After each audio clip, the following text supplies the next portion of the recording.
Hello everyone, I'm Ravin Buzzell, Orange County bartender, 2019 Orange County Golden Foodie Bartender of the Year, and today I'm here with Reigncane Vodka and we are going to make my version of the perfect martinis. Martinis can be made several different ways, so what I'm going to do today is make one that's dirty and one that is dry. So, normally a martini goes in a martini glass. However, I like to drink all of my martini without spilling it, so instead of using the classic martini glass, we're going to use the coupe glass, which actually kind of holds the liquid in better so you can walk around and socialize without spilling your booze. So first I'm going to chill my glasses. Since we don't serve these with ice, it keeps the cocktail cold longer. And then set those aside. Get my Reigncane Vodka. All right. So the first one we're going to do is a classic martini gets 3 ounces of the base spirit. So in this case, Reigncane Vodka. So we're going to go 3 ounces in each tin.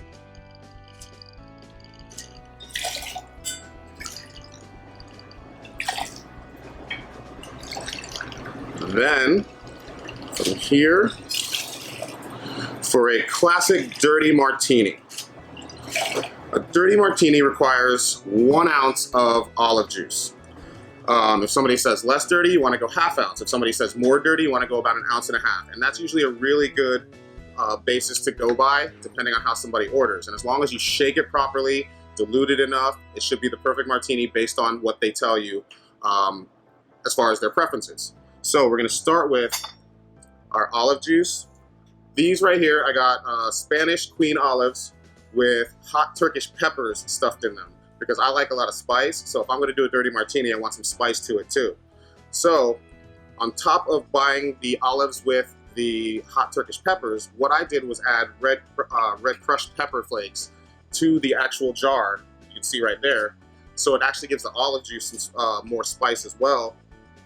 And what I'm going to do here is just strain it so I don't get any of the pepper flakes in the martini. I'm going to strain about 1 ounce of that and then add it to my martini. 1 ounce. Beautiful.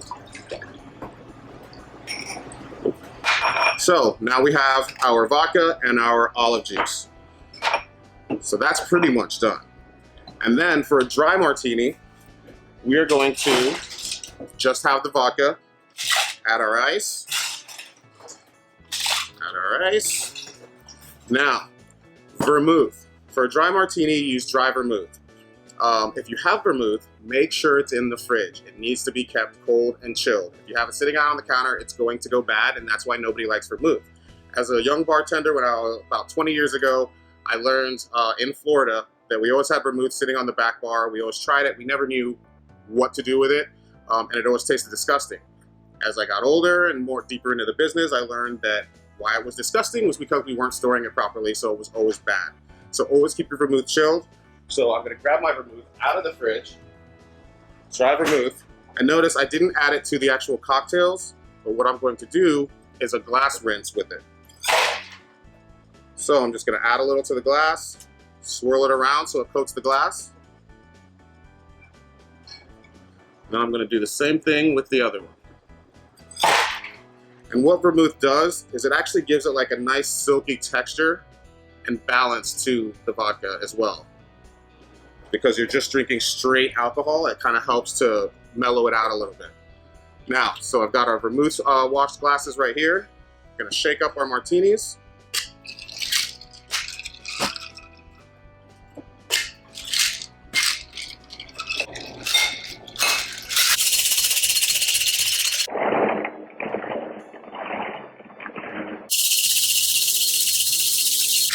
Now you definitely want to shake your martinis very vigorously. Like you want to make sure you get that dilution, you get that super chill on them, so that way the glass is nice and frosty when you serve the cocktail.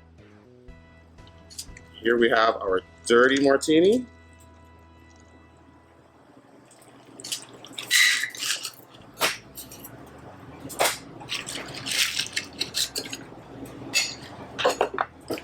and our dry martini.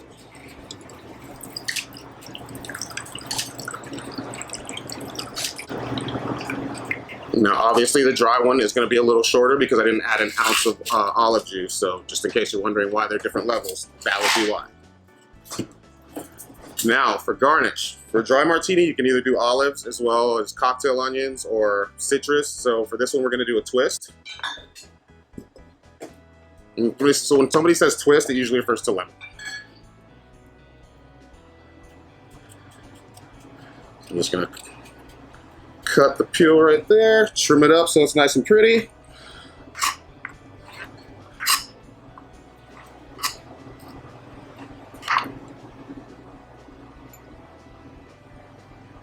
You want to express the oils over the glass and then rub the outside of the skin around the rim so you get those oils around the rim so you taste it with each sip.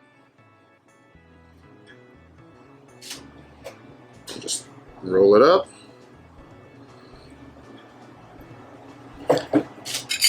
Then we're going to take our olives.